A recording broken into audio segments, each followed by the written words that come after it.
Crônicas do Amanhecer. Por Feijão. Centro Espírita Allan Kardec de Balneário Gaivota, 22 de maio de 2021. Podem as leis da física refutar a existência de Deus? Se existe um Deus que criou todo o universo e todas as leis da física, Deus segue as suas próprias leis? Ou pode Deus substituir as suas leis, como viajar mais rápido do que a velocidade da luz e, assim, ser capaz de estar em dois lugares diferentes ao mesmo tempo? Poderia a resposta ajudar-nos a provar se Deus existe ou não, ou é aqui que o empirismo científico e a fé religiosa se cruzam, sem nenhuma resposta verdadeira? Se Deus não fosse capaz de quebrar as leis da física, provavelmente não seria tão poderoso quanto se espera que um ser supremo seja. Mas se pudesse quebrá-las, então por que não vimos nenhuma evidência de que tal tenha acontecido no universo? Para perceber a questão, vamos desconstruí-la um pouco. Primeiro, Deus pode viajar mais rápido que a luz. Vamos apenas considerar a questão pelo valor. A luz viaja a uma velocidade aproximada de 3x 105 km por segundo. Aprendemos na escola que nada pode viajar mais rápido do que a velocidade da luz, nem mesmo a US Enterprise em Star Trek, quando os seus cristais de dilítio estão no máximo. Mas é verdade. Há alguns anos, um grupo de físicos postulou que as partículas chamadas taquiões viajavam acima da velocidade da luz. Felizmente, a sua existência como partículas reais é considerada altamente improvável. Se existissem, teriam uma massa imaginária e o tecido do espaço-tempo seria distorcido. Até agora, ainda não foi observado nenhum objeto que possa viajar mais rápido do que a velocidade da luz, mas isso em si não diz absolutamente nada sobre Deus. Apenas reforça o conhecimento de que a luz viaja muito rápido. As coisas ficam um pouco mais interessantes quando se considera a distância que a luz viajou desde o início. Assumindo uma cosmologia tradicional do Big Bang e uma velocidade da luz de 3x 105 km por segundo, então podemos calcular que a luz viajou cerca de 1024 km nos 13,8 mil milhões de anos de existência do universo. Ou melhor, a existência do universo observável.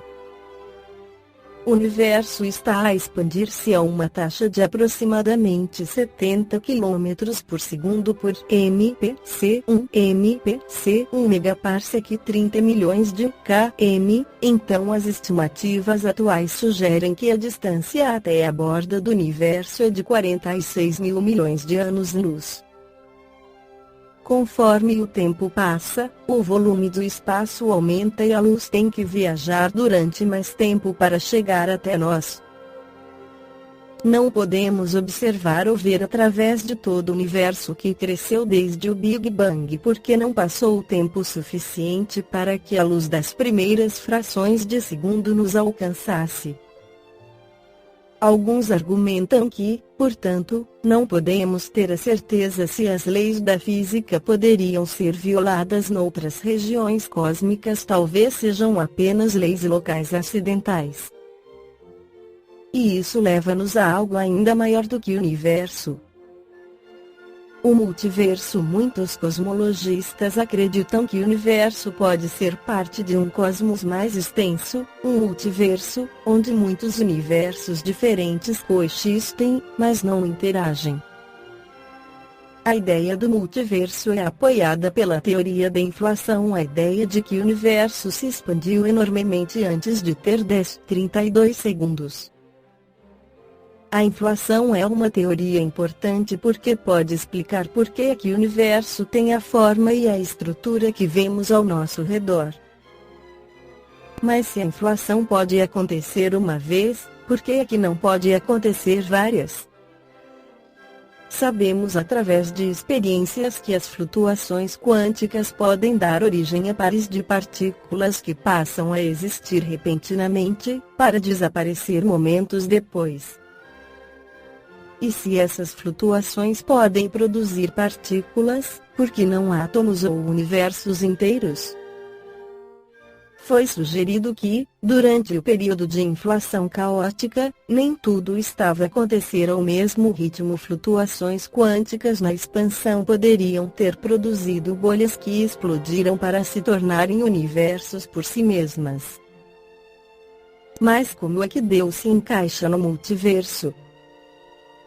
Uma dor de cabeça para os cosmologistas é o facto de que o nosso universo parece ajustado para a existência de vida.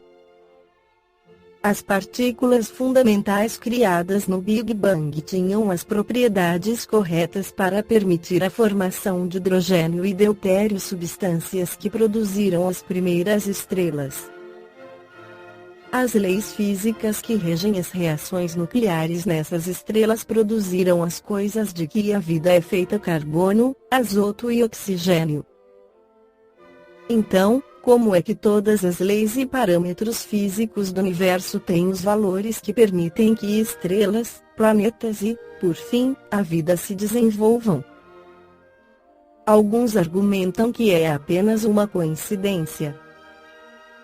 Outros dizem que não devemos surpreender-nos.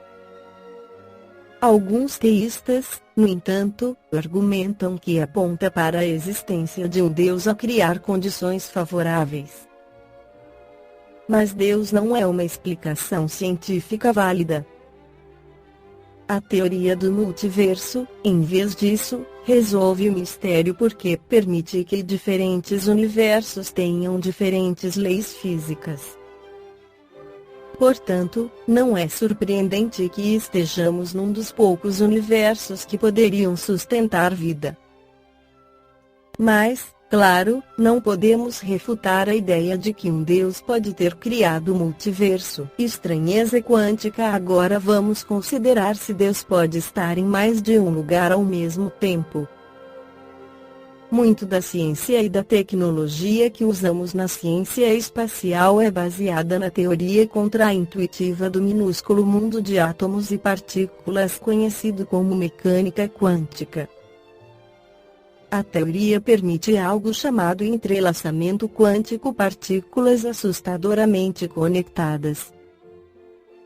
Se duas partículas estão emaranhadas, manipulamos automaticamente o seu parceiro ao manipulá-la, mesmo se elas estiverem muito distantes e sem interagir.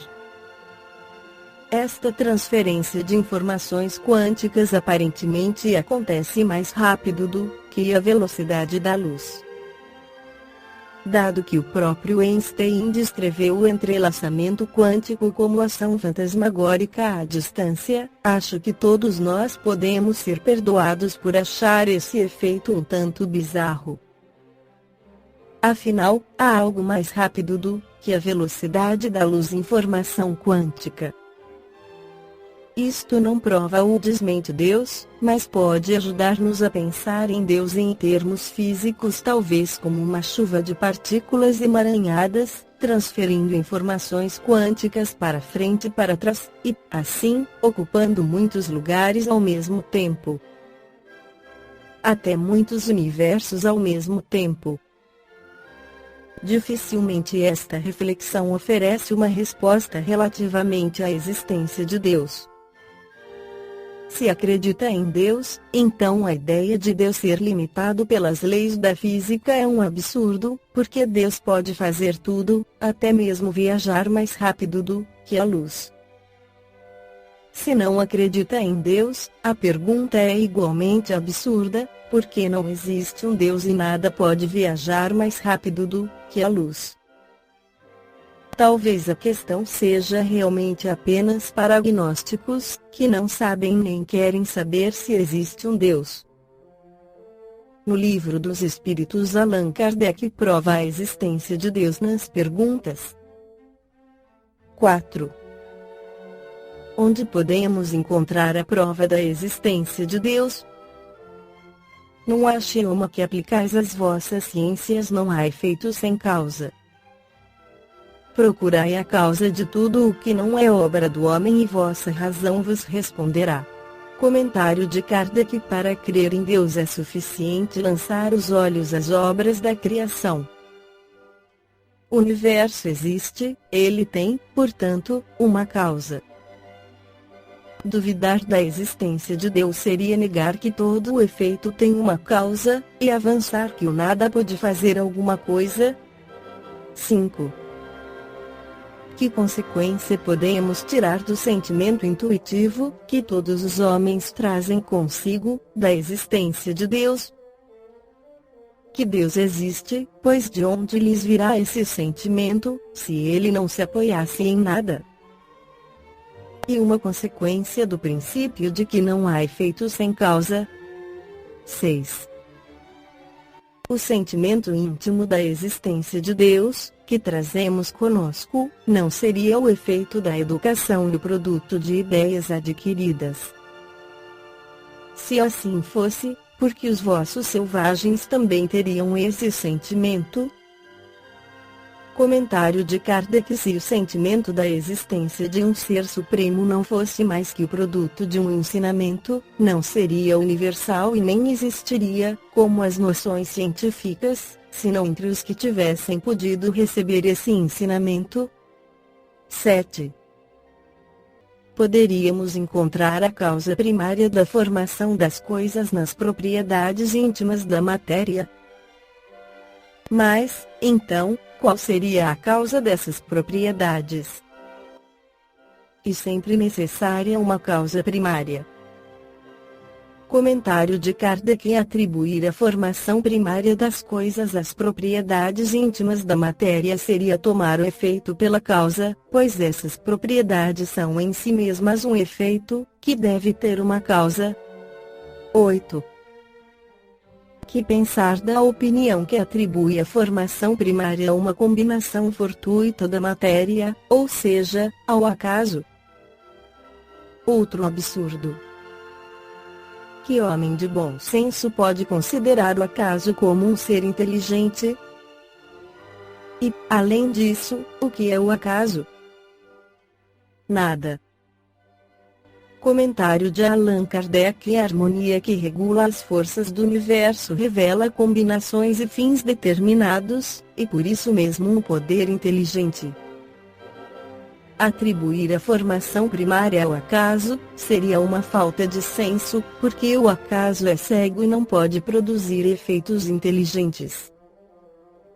Um acaso inteligente já não seria um acaso? 9. Onde se pode ver, na causa primária, uma inteligência suprema, superior a todas as outras. Tendes um provérbio que diz o seguinte: pela obra se conhece o autor. Pois bem, vede a obra e procurai o autor. É o orgulho que gera a incredulidade. O homem orgulhoso nada admite fora de si, e é por isso que se considera um espírito forte. Pobre ser, que um sopro de Deus pode abater. Comentário de Allan Kardec. Julga-se o poder de uma inteligência pelas suas obras. Como nenhum ser humano pode criar o que a natureza produz, a causa primária há de estar numa inteligência superior à humanidade. Sejam quais forem os prodígios realizados pela inteligência humana, esta inteligência tem também uma causa e, quanto maior for a sua realização, maior deve ser a causa primária. Esta inteligência superior é a causa primária de todas as coisas, qualquer que seja o nome pelo qual o homem a designe. Esta foi a crônica do amanhecer de 22 de maio de 2021. Por Feijão. Centro Espírita Allan Kardec de Balneário Gaivota. Que a paz esteja com todos.